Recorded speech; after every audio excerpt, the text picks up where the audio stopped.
Tardes, Lupita Yedra. A sus órdenes. Adelante, doctor. Ya. Está hablando Amatulio. Muy buenas tardes, tengan todas y todos ustedes bienvenidos a este diplomado en Lógica Jurídica Electoral. Mi nombre es Juan Abelardo Hernández Franco y esta tarde me acompaña, ¿quién me está acompañando el día de hoy en capacitación en moderación y soporte? Bueno. Lupita Yedra, doctor, adelante. Lupita, ¿cómo estás, Lupita? Bueno, bien, doctor. Es que yo les doy crédito a la gente que me apoya. Lupita, muchas gracias. Buenas tardes. Adelante. Muy bien. Bien. Bien, el día de hoy vamos a hablar sobre formalización lógica y ponderación en Robert Alexi. Este tema, en realidad son dos temas los que abordamos en esta sesión. Cuando hablamos de formalización, es el trabajo de traducción, que debemos hacer de una situación jurídica al lenguaje lógico, a lo que podemos llamar un lenguaje de control. Esto es propiamente lo que se hace. El lenguaje de control es un lenguaje en el que podemos operar de una manera más certera todo lo que es propiamente en la situación que se enuncia en un lenguaje no jurídico. O diríamos en un lenguaje de normas jurídicas, de proposiciones jurídicas. Pero para poderlo controlar, para poder ver qué es válido, qué no es válido, tenemos que trasladar un enunciado normativo a una proposición lógica. Básicamente, esto es lo que podríamos llamar como el proceso de formalización. Ver cómo algo que se está diciendo se traduce a un lenguaje que sea un lenguaje jurídico. ¿De acuerdo? Entonces, propiamente les podría decir que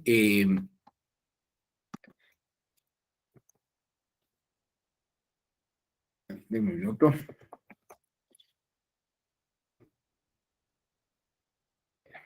Estoy buscando la lámina que nos va a ayudar a entender esto. Miren, lo que les estaba diciendo es que lo que hace propiamente el trabajo de formalización es traducción. Déjenme ponerles un ejemplo de cómo funciona esto. El derecho, de hecho, a ver, voy a decir algo que tal vez suena muy raro, pero se los voy a poner en estos términos. El derecho no es lógico. El derecho no es lógico. El derecho opera con normas jurídicas. Y esas normas jurídicas no necesariamente son lógicas. Por ejemplo, el ejemplo que voy a darles no es un ejemplo mío, es un ejemplo del mismo Hans Kelsen. El ejemplo es el siguiente. Una norma jurídica, y esto tiene que ver con lo que vamos a ver precisamente el día de hoy. Las normas jurídicas dan órdenes o establecen sanciones, de manera general. Dan órdenes o establecen sanciones. Por ejemplo, la norma dice, si ganas tanto, debes de pagar tanto de impuestos. Eso es una orden. Y luego establece otra norma que aquellos que no paguen impuestos o que no paguen lo que deben de pagar en razón de lo que ganan, serán sancionados. Entonces, la norma 1 dice, paga impuestos. La norma 2 establece una sanción. Pero la proposición jurídica o la proposición, si no pagas impuestos, entonces tendrás una sanción, eso no es derecho. Eso es una proposición lógica. Eso no está escrito en la ley. Rara vez vamos a encontrar, extrañísimamente podríamos encontrar una proposición lógica en la ley. La ley establece órdenes y pone sanciones, ¿no? Puede tener una definición, comete homicidio el que priva de la vida a otro. Y otro artículo dice, el que comete homicidio recibirá tanto tiempo de prisión o tal sanción en tales condiciones, ¿no? Bueno, la lógica es, si cometes homicidio, entonces te podría tocar esta sanción. Eso es una proposición lógica. Eso es una proposición lógica. Que puede ser formalizada en un esquema proposicional, en una fórmula matemática, puede incluirse en un silogismo, por ejemplo. Eso es hacer formalización. Formalización es traducir algo que está ocurriendo en la realidad, que pertenece al campo del derecho, y que de algún modo se establece una forma narrativa,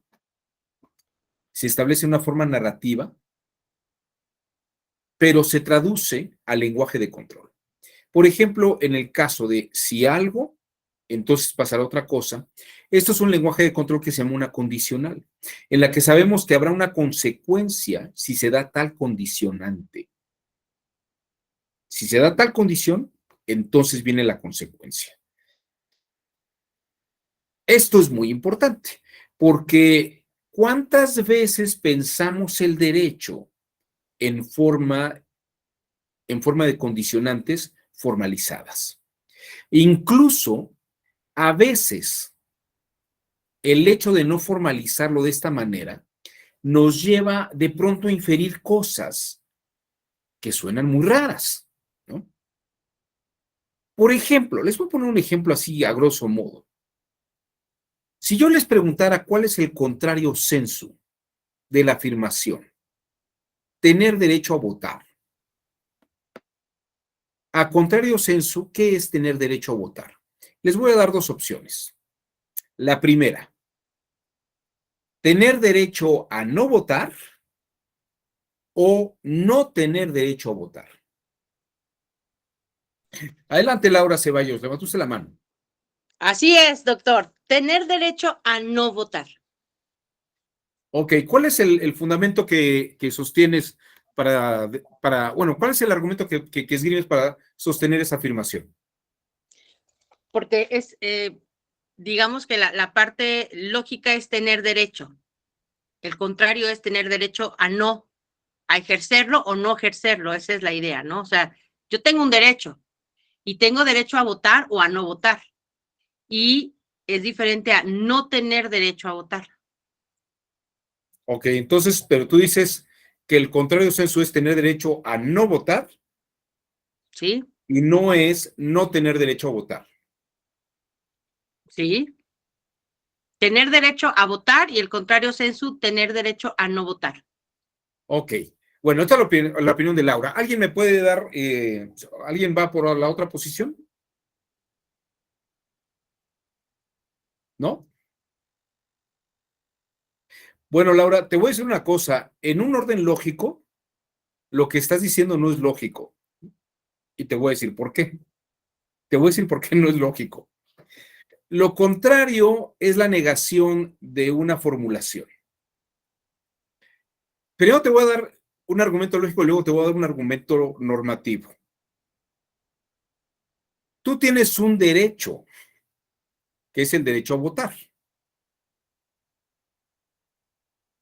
En lógica, la negación es igual a lo contrario. Es decir, lo contrario a ser es no ser. Lo contrario a algo constitucional es algo inconstitucional. ¿Sí me voy explicando? Lo contrario a X, si tengo X de un lado y tengo el signo de igual, esta X, ¿cómo pasa al otro lado? Como no X. Negativa. No Es X. negativa, ¿de acuerdo? Ahora, fíjate la formulación. Tú tienes un derecho a votar. Esa es una fórmula, es una enunciación. Y lo contrario a la formulación es la negación de la formulación. Del Y ahorita derecho a. es no tener derecho a votar. Y ahorita te voy a explicar por qué. Te voy a decir por qué.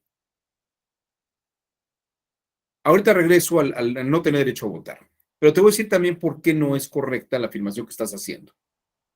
Porque tener derecho a votar no solamente es un derecho, sino que es una obligación. ¿Me vas siguiendo? Ok. Si tú tuvieras un derecho a no votar, como dices, a contrario sensu, tu derecho y tu obligación a votar tendrían otro derecho a que no votaras. ¿Sí lo ves? Es decir, tú tienes la obligación de votar, por eso tienes el derecho a votar. Pero imagínate que además dijeras que a contrario sensu, tienes un derecho a no votar. Entonces tu obligación no tendría lógica, no tendría sentido, porque tienes un derecho también para que no votes. Ese sería un planteamiento, pero todavía te voy a decir otro más. El hecho de que tú no ejerzas tu derecho a votar no es igual a tener derecho a no votar. Es como, vamos a pensar, tú tienes derecho a cobrarme una deuda. Si no ejerces tu derecho a cobrar una deuda, ¿eso es igual a tener derecho a no cobrarme una deuda? O sea, que tú no ejerzas un derecho, ¿es igual a tener un derecho para no hacer eso? No, ¿verdad? No, ya siempre así planteado, siempre no.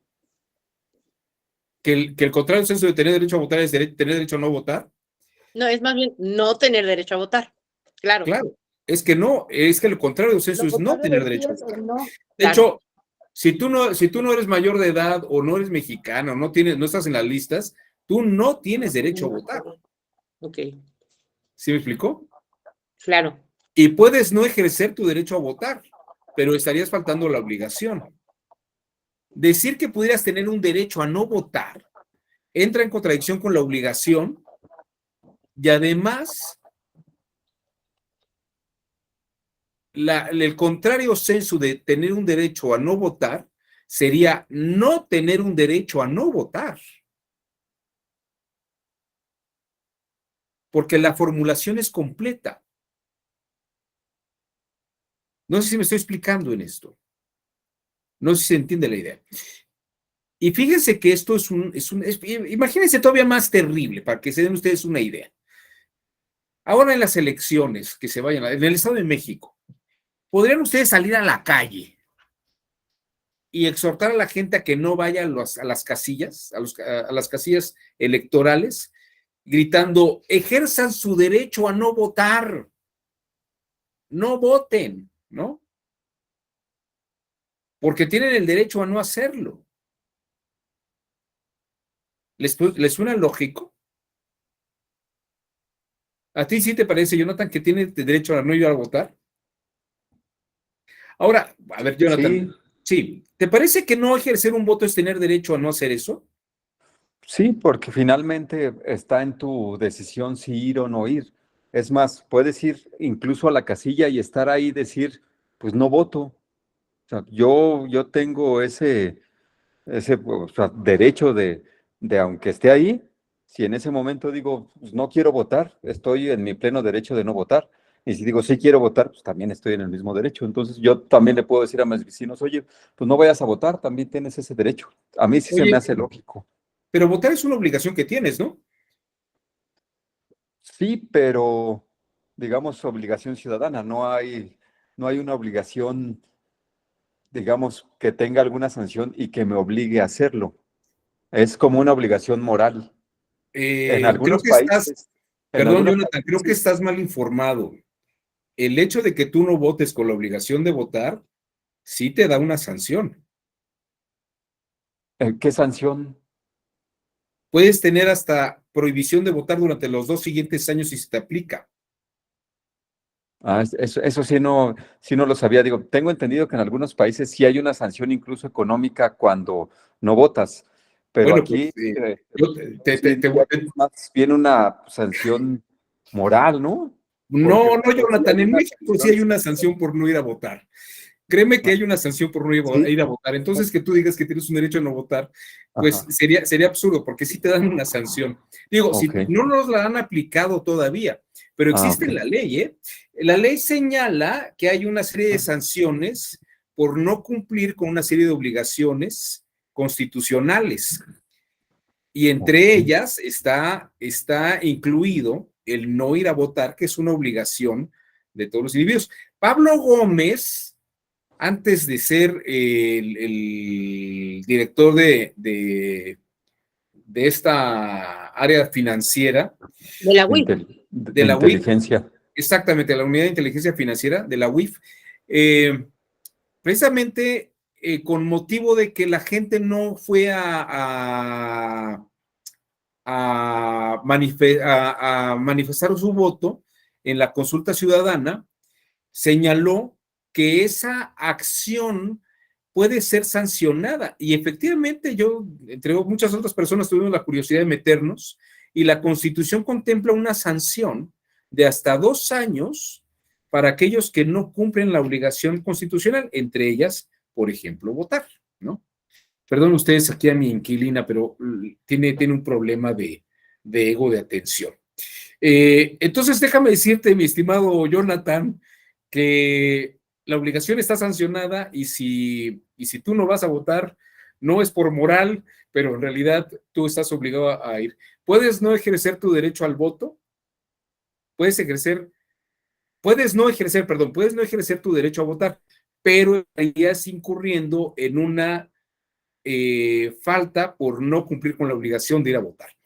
Échale un vistazo a las sanciones que establece la Constitución por no cumplir con las obligaciones constitucionales y ahí te señala incluso los artículos que contemplados y allí obviamente abarca, creo que es una fracción, la fracción primero o segunda, que precisamente tienes que ir a votar.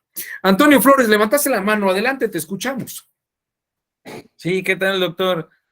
No, un poco, ya lo comentaron, en Bolivia sí hay una sanción, hay una multa, ¿verdad? Y ya lo comentó Jonathan, exactamente, sí, sí hay una sanción específica, hay una multa que me parece que, no, creo que ha bajado, ¿no? Pero sí, sí había sanciones más severas que han ido bajando. Eh, pero sí, efectivamente son de las llamadas obligaciones públicas, ¿no? Obligaciones de los ciudadanos. Qué bueno que implica sí es un derecho, pero tiene ese doble matiz, ¿no? Que también es obligación del ciudadano ir a votar. Sería cuanto, gracias. Muchas gracias, Antonio. Ahorita mientras estabas comentando, estaba buscando aquí los artículos donde viene precisamente la sanción.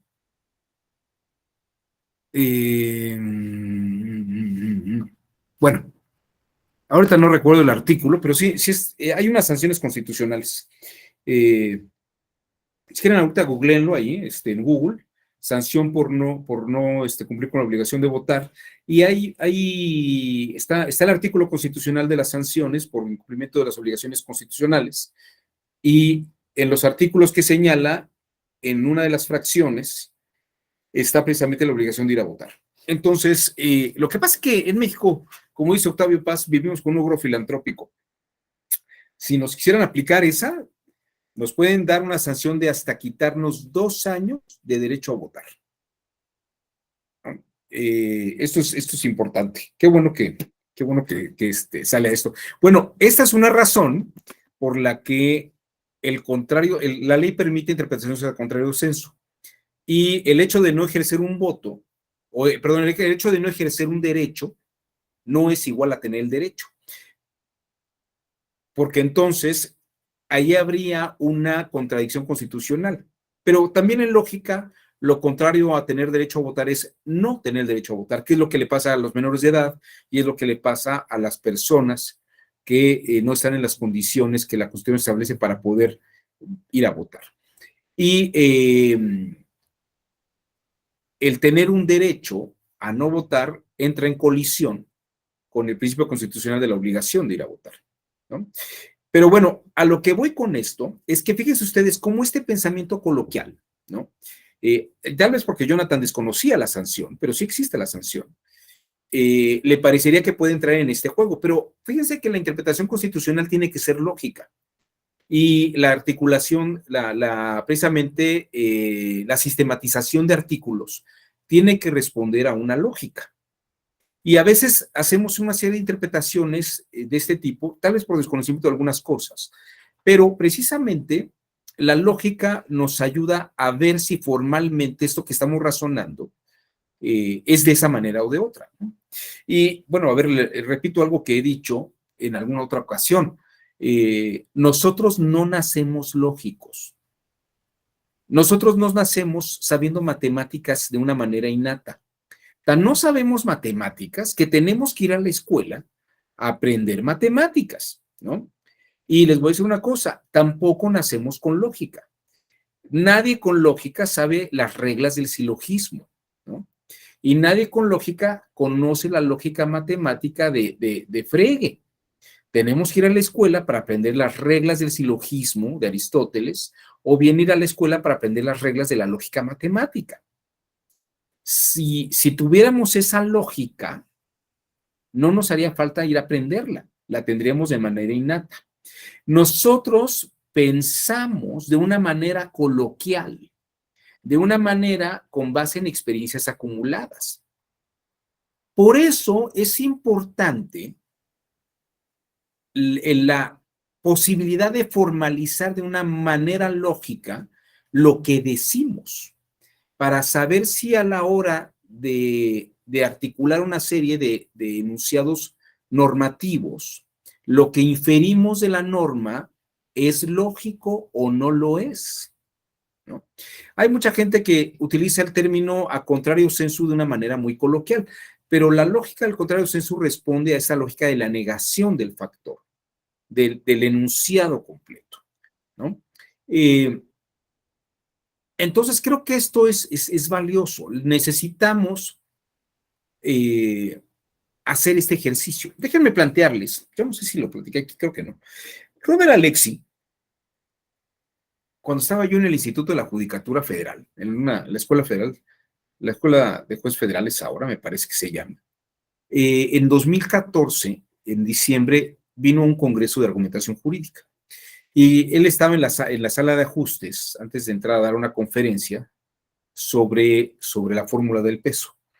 Y en esos minutos que estaba yo ahí con él, le pregunté, ¿usted qué piensa de enseñarle lógica a los secretarios y secretarias de estudio y a las juezas y los jueces? Y se me quedó viendo de una manera muy rara, ¿no? Y un asistente que estaba allí con él, Brodsky, que también había venido al Congreso, me contesta. O sea, Robert Alexy voltea a ver a Brodsky, Brodsky me contesta. Yo no sé si usted lo sepa, pero en Alemania, cuando una persona termina la carrera de Derecho, entre los exámenes que tiene que hacer para poderle obtener el grado, es hacer un examen de lógica. Y le preguntaba, ¿y cómo es eso? Me dice, claro, usted tiene un razonamiento jurídico, pero tiene que comprobar si lo que está diciendo responde a las leyes de la lógica y es coherente, porque puede haber un razonamiento verosímil, pero eso no quiere decir que sea verdadero con lógica. Y entonces me dice, puede ser un artículo de la ley, puede ser un contrato, ¿no? Que formalicen un contrato o que formalicen una resolución judicial. Pero eso está en un lenguaje jurídico, tienen que traducirlo a un lenguaje lógico formal. Entonces, de algún modo me respondieron mi pregunta, ¿no? La utilidad que tiene el aprender lógica y formalizar un razonamiento jurídico es que permite verificar en un lenguaje de control lógico si lo que se está diciendo es válido. Y esto me va a llevar a lo que va a ser propiamente la ponderación, la fórmula del peso en Robert Alexy. Porque lo que hace o lo que manifiesta la fórmula de ponderación es una exposición lógica en la que se calculan y se miden de una manera lógico-matemática el peso que tiene un principio constitucional frente a otro principio constitucional. Entonces, propiamente lo que les puedo decir es que la ponderación en Robert Alexy es un tema que se tiene que verificar formalmente con lógica, ¿no? Se tiene que verificar formalmente con lógica. De hecho, cualquier razonamiento lógico requiere una exposición o una traducción de un lenguaje coloquial a un lenguaje lógico. Laura tiene un gato más grande que los míos, que están más, se ve que está mejor alimentado que los míos. Pero este es el pequeño porque tengo uno de 10 kilos, doctor. ¡Qué barbaridad! Bueno, ya viste la mía que está más delgadita, pero es que porque todavía está bebé. Estos son más grandes, pero el gordo pesa 10 kilos, se llama Salem, así que es toda una bestia. Muy bien, Laura. Perfecto. Bueno, si ustedes no tienen inconveniente, me gustaría mostrarles entre hoy y mañana, porque tenemos también la sesión de mañana, una explicación de cómo funciona la ponderación en Robert Alexy, pero tengo que explicar también a qué va y cómo llega esta teoría de la ponderación. Y tal vez a partir de esta teoría de la ponderación explicar la importancia que tiene la formalización de los asuntos jurídicos en un lenguaje matemático o lógico-matemático, que es de lo que trata la fórmula de ponderación. Entonces, si ustedes me permiten, voy a contar brevemente la historia de cómo parece la teoría de la ponderación de Robert Alexy. Tal vez lo que abarquemos el día de hoy y empecemos a ver la fórmula el día de mañana a más tardar, ¿no? Bueno, déjenme comenzar con esta lámina. Todo comienza con John Austin, no con John Longshore Austin, sino con John Austin. Este hombre, como podrán ustedes ver, es un jurista de finales del siglo XVIII, principios del siglo XIX. Este señor no vivió en el siglo XX. John Austin escribió este texto que se llamó The Providence of Jurisprudence Determinated, algo así como la provincia o los pastizales de la jurisprudencia determinados, ¿no? Porque parecería que el derecho es como una superficie que no tiene límites exactos, ¿no? Por eso habla de la provincia o el área, ¿no? Es como decir un área acuática o un área terregosa que no es plana exacta, sino que tiene sus altas, sus bajas, sus montañas, sus depresiones. Este texto es de 1832. Y John Austin hace aquí una distinción muy interesante. Esta distinción que yo hice con la que comencé mi sesión el día de hoy, decirles que el derecho no es lógico, sino que el derecho da órdenes y por otro lado establece sanciones o bien de algún modo da amenazas. Esa incluso les diría yo que es la formulación de este jurista y que de algún modo también iba por allí Hans Kelsen, en razón de lo que podemos llamar un incipiente positivismo jurídico, ¿no? Pero fíjense bien, voy a darles un fragmento de un texto, de este texto, que creo que es el que mejor explica lo que precisamente va a desatar toda una polémica importante. La palabra mandato es la clave de las ciencias de la jurisprudencia, dice John Austin.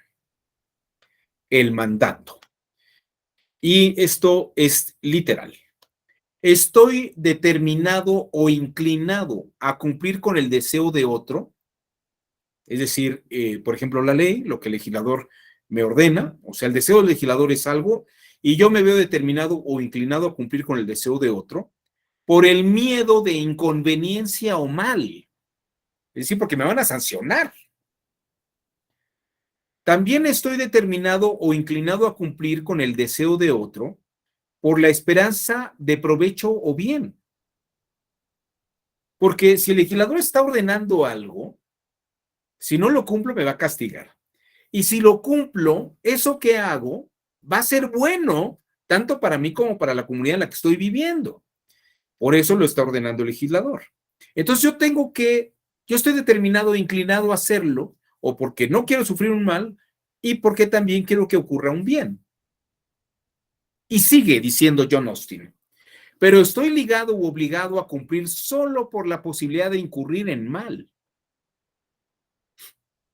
Y es más, aunque lo pudiera decidir, ¿no? Como decía Jonathan, bueno, podría decidir no ejercer el derecho y la obligación. Bueno, más bien debería hacerlo, dice John Austin, porque si no lo hago, habrá un mal. Tanto porque me van a sancionar porque será malo que no cumpla con algo que va a beneficiar a los demás. Y dice John Austin, los deberes son sancionados o impuestos solo por el mal condicional.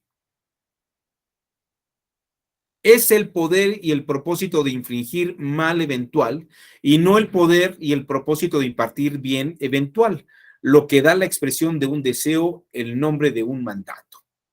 Entonces, en síntesis, tú tienes órdenes y tienes amenazas y debes de cumplir porque eso es bueno para ti y para todos. Y si no lo haces, es malo para ti y para los demás. Y también va a ser malo para ti porque te van a sancionar, ¿no? Entonces, casi 100 años después, Herbert Lionel Adolphus Hart, estudiando estos textos de John Austin, observa que el derecho, de acuerdo a lo que dice John Austin, son órdenes y amenazas. Y 100 años después de que ha dicho esto John Austin, Herbert Lionel Adolphus Hart, o mejor conocido como Hart, dice, esto que dice John Austin está incompleto. Está incompleto. Porque un ladrón puede dar una orden y me puede amenazar. Dame la cartera, güero, te pico, órale, órale, ¿no? Hay una orden, dame la cartera, o te pico, la amenaza, ¿no? Y con la punceta, ¿no? Y entonces dice John Austin, esto no es del todo correcto. Esto no es del todo correcto. En realidad, el que puede ordenar es el legítimo autor, ¿no? El legislador, ¿no? O bien el ejecutivo cuando está haciendo un bando o establece una orden administrativa. Las órdenes solamente la pueden emitir autores legítimos. Y el que te pueda amenazar tiene que ser un autor legítimo o un legítimo autor. Y también, dice Hart, tiene que haber un legítimo receptor. Es decir, no amenazar a cualquiera. La amenaza tiene que hacerla a una persona que legítimamente esté designada para recibir la amenaza. Por ejemplo, un contribuyente, o una persona física o una persona moral es quien puede recibir la amenaza directamente. Denme un segundo.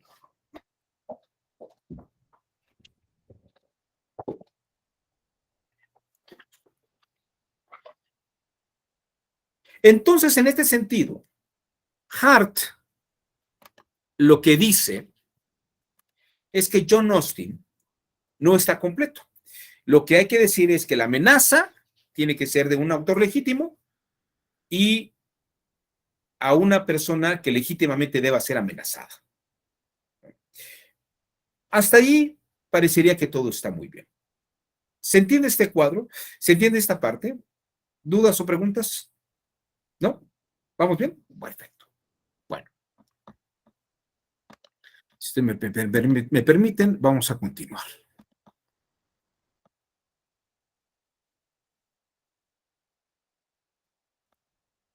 Ahora bien,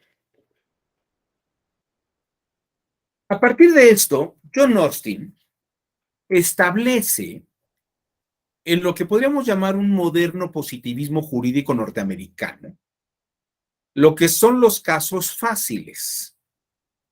Los casos fáciles son aquellos cuya resolución y respuesta está contemplada en la ley, ¿no?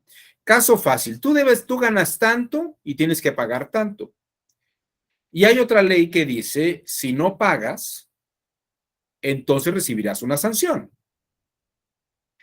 Hay una orden. En época de veda electoral, no puedes continuar tu campaña política. Hay una sanción, otro artículo aparte, hay una sanción para aquellos que violen la veda electoral, ¿no? Sanción. E incluso hasta pueden llegar a haber delitos electorales, ¿no? Quiere decir que incluso hay normas penales que contemplan la materia electoral. Y los casos fáciles son aquellos que dicen, ah, claro, tú tenías esta obligación y está esta amenaza porque no la cumpliste, ¿no? Y te vamos a aplicar la amenaza. Eso es un caso fácil. Pero ahora viene también la distinción, dice Hart, puede haber casos difíciles. Y aquí es donde empieza el tema de la ponderación. Fíjense ustedes, porque el punto aquí es, puede haber casos difíciles en el que la ley no me diga claramente si la situación que estoy viendo es sancionable o no. Recuerdo algo que pasó hace cinco años más o menos, ¿no? Creo que fue hace 5 años.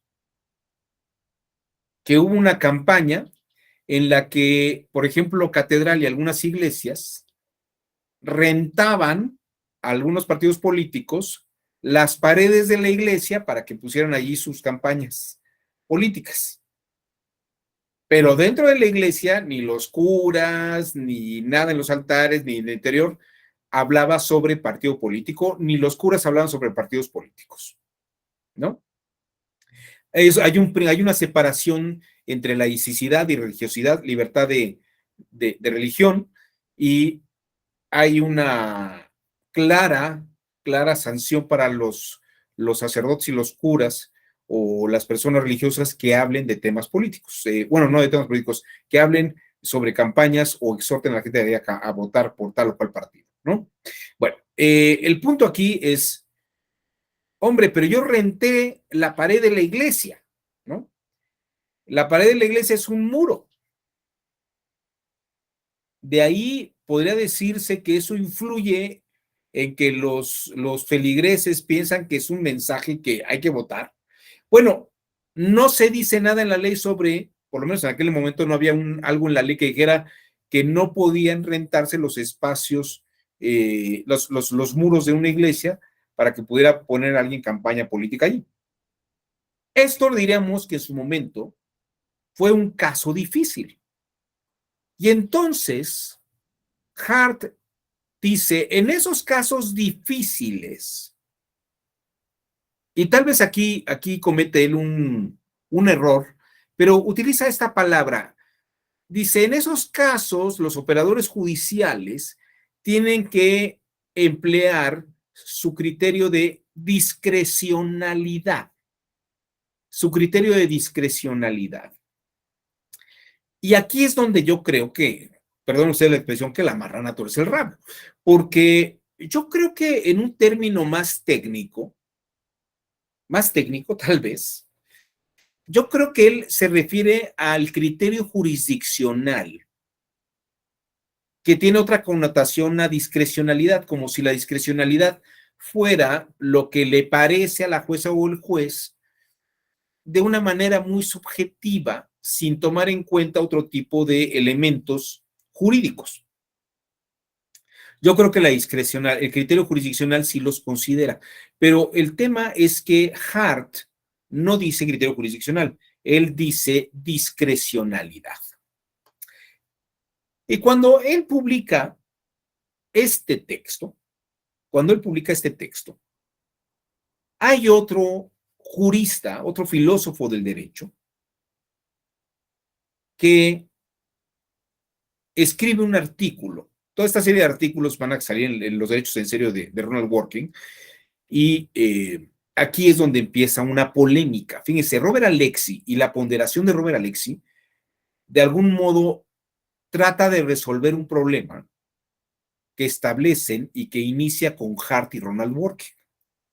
Porque Ronald Dworkin, al ver lo que había escrito Hart sobre la discrecionalidad, escribe: señor Hart, para resolver un asunto donde no hay claridad en la ley, usted no debe seguir la discrecionalidad. Y un poco sonando como que discrecionalidad es ser arbitrario. Y lo que dice Ronald Dworkin es que para poder resolver hay que orientarse por los principios. Hay que orientarse por los principios. Esta polémica Hart-Dworkin va a llevar muchos meses, incluso les diría algunos años, en la década de los años 70. Pero precisamente está esta polémica dándose.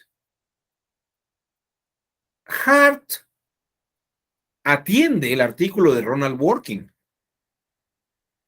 y le surge una duda al respecto. Hart se pregunta: ¿qué es esto de los principios? Y fíjense que él tiene un discípulo que es John Finnis. Y John Finnis tiene una consigna. Hart le dice a Finnis: oiga, investigue qué es eso de los principios del derecho, ¿no? Y John Finnis usa una beta o investiga una beta que va a llevar al estudio de los principios a partir del derecho natural, de justnaturalismo. O sea, los principios que rigen una relación jurídica parece que van en una línea de justnaturalismo. Y aquí hay varios autores. Por ejemplo, Gustav Radbruch, en su Filosofía del Derecho en 5 minutos, habla sobre una serie de principios que deberían regir el derecho positivo, ¿no? Sobre todo, piensen ustedes que Radbruch habla de esos principios cuando pasó casi toda la Segunda Guerra Mundial encerrado, sin poder enseñar ni hablar con nadie más porque se le tachaba de comunista. De milagro no lo mandaron a un campo de concentración. Pero cuando terminó la guerra, él escribió ese pequeño texto que dice Filosofía del Derecho en 5 minutos. Y dice que el derecho positivo tendría que estar inspirado en principios, ¿no?, que deberían seguir cualquier régimen político que adquiriera el poder, un poco reprochando que los nazis excedieron en su poder por encima de lo que dignamente podríamos llamar principios jurídicos. Bueno, pero eso es Radbruch, ¿no? Pero hay algunos otros justnaturalistas como Legazpi Lacambra en España, en México pues están Efraín González Luna, Rafael Preciado Hernández o Manuel Herrera y Lazo, que son como los padres de un justnaturalismo en México. Entonces John Finnis se mete en esa línea y regresa con Hart y le dice: esto es una maraña brutal, porque principios justnaturales hay de todos sabores y colores. Hay justnaturalismo racionalista, hay un naturalismo escolástico, y dentro del escolástico hay un justnaturalismo tomista y un justnaturalismo escotista. Hay una visión justnaturalista contemporánea, en fin, hay una serie de variedades.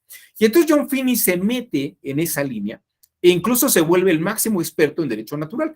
Tiene un libro muy famoso que se llama Natural Law and Natural Rights, ¿no? Algo así como derecho natural y derechos naturales. Pero bueno, frente a eso, pues por ejemplo, tenemos a nuestro querido Eduardo García Maínez y Mario de la Cueva, que hablan de principios sistemáticos del derecho. Incluso, tanto Mario de la Cueva como García Maínez estudian en Alemania entre 1931-32 con Nicolai Hartmann, o estudian las teorías de Nicolai Hartmann, que es un teórico de la axiología sobre los principios que deben de regir al derecho. Y bueno, pues en la época contemporánea, sin duda alguna, pues el garantismo de Luigi Ferrajoli establece una serie de principios constitucionales que no podemos negar que existen. Entonces, este es el tema en el que Hart se encuentra frente al discurso de Ronald Dworkin, ¿no?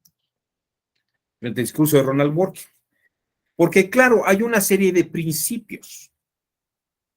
Y entonces diría, bueno, cuando un principio se enfrenta a otro principio en un caso difícil, ¿cuál prevalece? Y entonces Hart dice, bueno, a ver, contesta Ronald Dworkin, dice, concediendo la existencia de principios. Órale, te voy a hacer aceptar que sí existen principios jurídicos. Si hay conflicto al momento de determinar qué principio debe regir por encima de otro,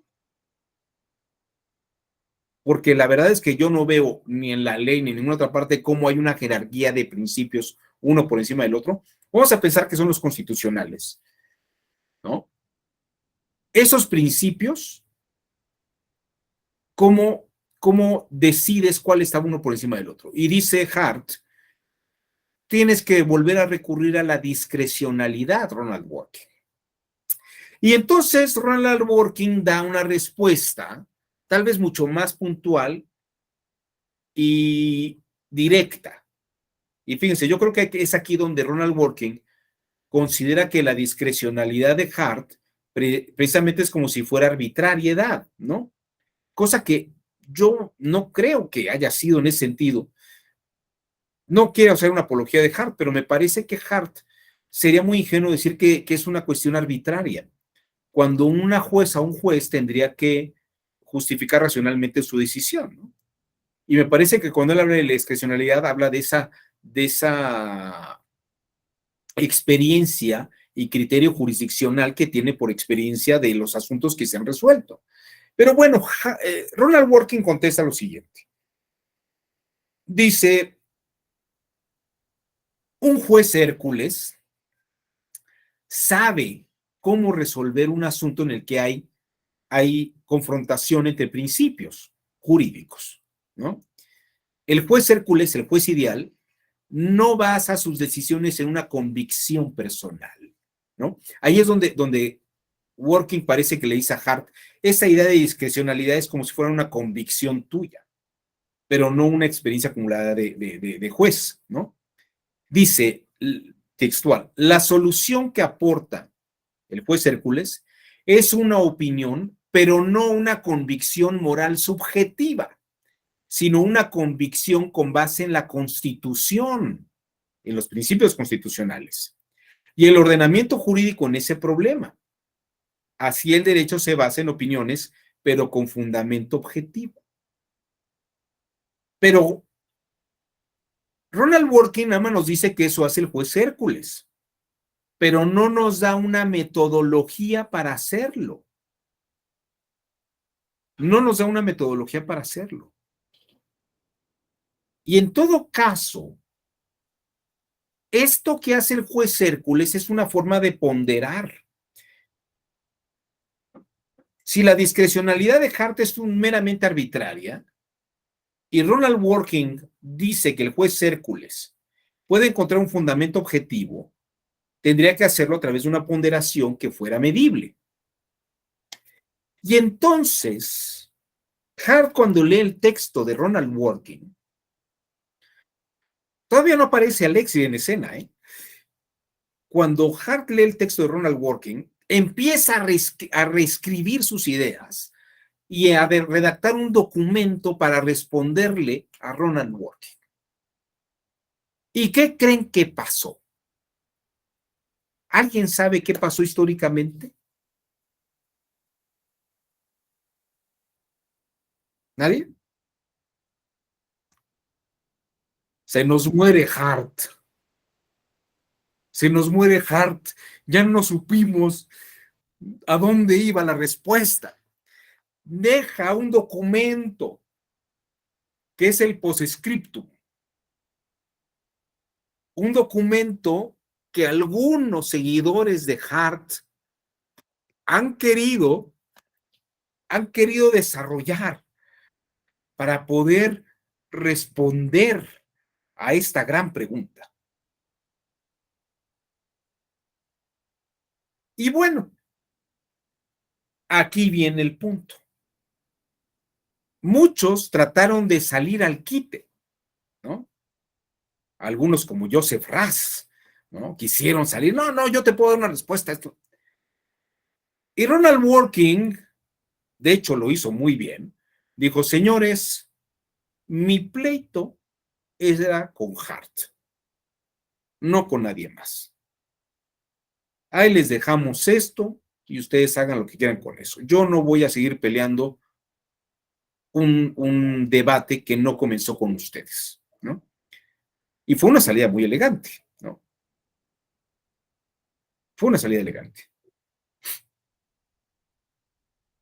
Yo creo que Ronald Working, antes de morir, si ustedes leen uno de sus últimos libros que se llama Filosofía para Erizos, creo que al final Ronald Working un poco dispensa a Hart, tal vez en que no supo decir exactamente si esta discrecionalidad era arbitraria o no, y que a lo mejor podía ser, pero eso si quieren lo platicamos mañana, porque tengo pocos minutos ahora. Lo que sí les quiero decir ahora, que esto creo que es importante, es que quien sale a la escena en este debate, no para discutir con Ronald Working ni con ninguno de ellos, aunque luego dialoga con Ronald Working, es Robert Alexy. Robert Alexy. Hay un colombiano que también mencionaré en unos minutos más, o si no el día de mañana, que creo que es el único latinoamericano que ha estado en una misma mesa de debate con Robert Alexy y Ronald Working, ¿no?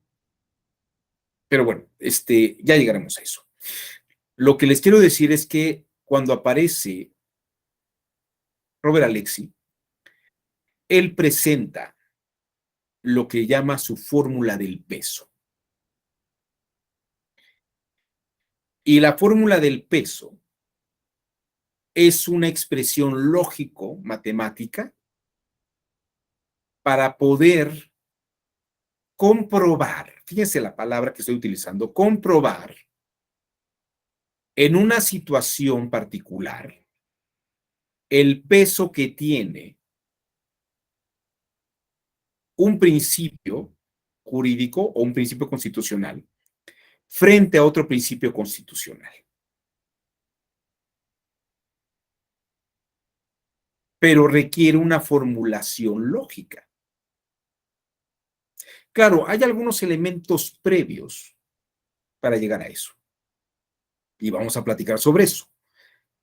Pero, de momento, lo que les quiero decir es que Robert Alexy lo que dice es esto mismo. Vamos a traducir, a hacer una formalización lógica de una situación jurídica controvertida, por ejemplo, dos principios encontrados, para sobre eso, matemáticamente o con una lógica de orden de pesos, calculada formalmente, podamos comprobar que la decisión tiene que preferir a un principio frente a otro, ¿no? No sé si hasta aquí hay alguna duda o algún comentario. No sé si queda claro de dónde viene todo este tema de la formalización y la ponderación, ¿no? Juan Manuel Martínez, ¿dudas? Ninguna. Profesor, gracias. he dicho algunas obviedades, a lo mejor ya todo el mundo conocía esto, pero creo que era muy importante, es muy importante esto, porque precisamente, por ejemplo, la sala superior, ¿no?, resuelve problemas de controversia constitucional de principios o derechos constitucionales, ¿no? El derecho a votar es un derecho constitucional. Antonio Flores, levantaste la mano. Buenas tardes, te ¿Qué escucho. tal, doctor? ¿Cómo estás? Excelentemente bien. Qué bueno. Doctor, tengo esta gran duda en cuanto a Dworkin. Bueno, de lo que he leído de Dworkin, los derechos en serio, el imperio de la ley, entre otros escritos, pero no me he encontrado de manera expresa que Dworkin hable propiamente de la ponderación. O sea, yo lo que he visto, pues sí hace pues la distinción entre reglas, principios, incluso directrices, ¿no? Para diferenciar al tema pues que son los principios, pues son estas dimensiones de la moralidad y de la justicia, pues que no se pueden reducir en reglas de todo o nada, sino que ordenan, pues que algo se realice de la mayor medida posible, pero siempre refiriendo al tema de la moral, de una dimensión de la justicia, de la equidad. Pero como tal, o sea, parece, o al menos no lo ha advertido, ni tampoco, bueno, es que sí habla de una valoración, de una interpretación en una zona de penumbra, ¿no? Y luego pone el ejemplo de la prohibición de los vehículos en el parque, qué se entiende por vehículos, si un patín del diablo es o no un vehículo, etcétera, ¿no? Entonces, esa sería mi pregunta, doctor. Sí, trata como tal Dworkin o concibe Dworkin a la ponderación como lo hace Alexi o le da otro matiz. Esa sería mi pregunta. Gracias.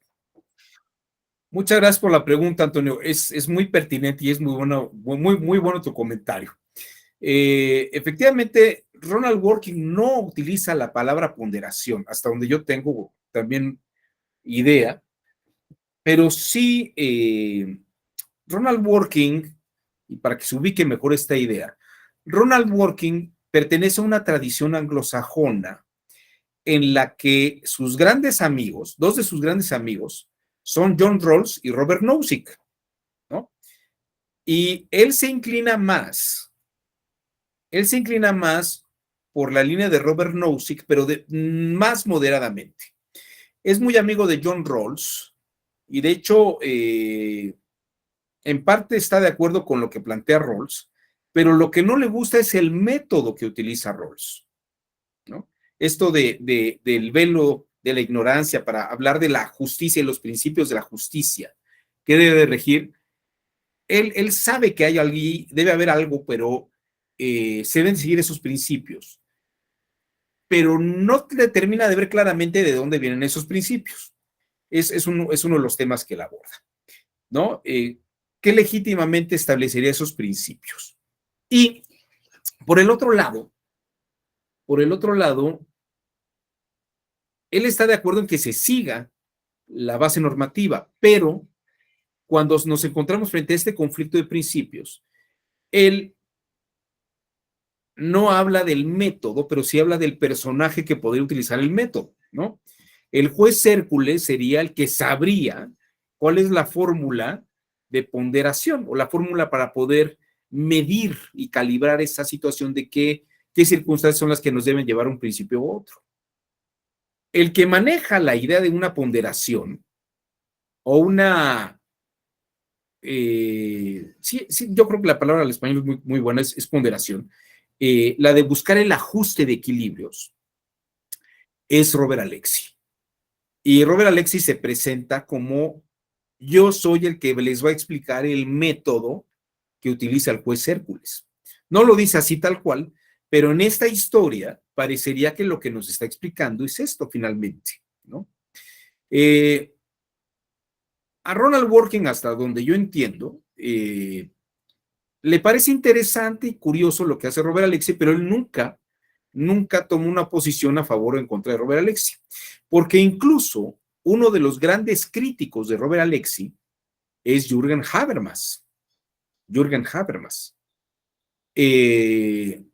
Que, por ejemplo, observaría que Robert Alexi, y esto en una plática, en una espera de aeropuerto, me lo explicaba Rodolfo Vigo, este filósofo del derecho argentino, me decía, che, lo que pasa es que Robert Alexi viene por la tradición de la cibernética, ¿no?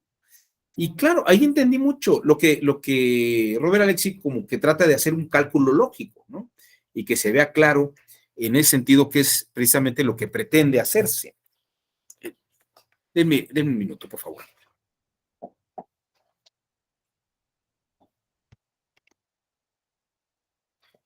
Es que según mi computadora se me va a acabar la batería, pero estaba yo conectada, creo que estaba conectada. Bueno, a lo que voy es a esto, Antonio. Ciertamente, Working habla del juez Hércules, pero no cuál es el método. Y Robert Alexi parece que llega con el método, pero Robert Alexi trae esta idea de la que hablaba yo al principio. Él puede tener una idea de cómo se resuelve el problema, pero hay que justificarlo racionalmente. Y por eso, la lógica, la formulación lógica, la formulación de una situación que el jurista cree que se debe resolver de esa manera, la expone y la justifica mediante una fórmula, que es la fórmula del peso, que para que se pueda dar tiene que haber una ponderación de elementos y de factores. Ya una vez que se logra eso, él muestra por qué hay que inclinarse más por un principio que por otro, ¿no? Entonces yo les diría que la fórmula del peso y la teoría de la ponderación de Robert Alexi va dirigida a explicar racionalmente por qué preferimos más una cosa que otra, pero no es por una experiencia acumulada, ¿no? Más bien, la fórmula lo que hace es justificar racionalmente y mostrarnos a todos por qué es adecuado lo que las y los magistrados deciden resolver.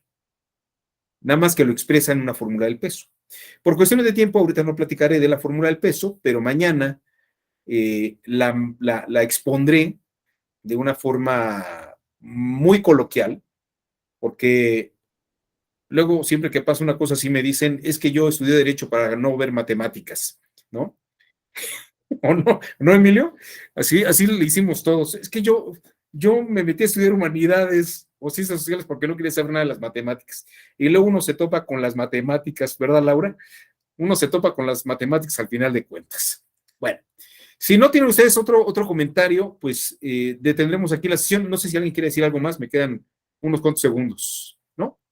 Bueno, pues nos vemos mañana en punto de las 4 de la tarde. Disculpen ustedes que haya comenzado tarde, pero es que tuvimos una reunión de la directora de la Escuela Judicial Electoral y sí se trata de asuntos un poquito importantes y no podía no podía faltar yo a una cuestión de esas porque pues es mi trabajo. También este es mi trabajo, pero también es mi trabajo, ¿no? Y eso ayuda a apuntarle eso acá. Que tengan muy buena tarde, estamos a martes, mucho ánimo, hasta luego. Gracias. Gracias, hasta luego. Gracias, Hasta mañana, doctor. doctor.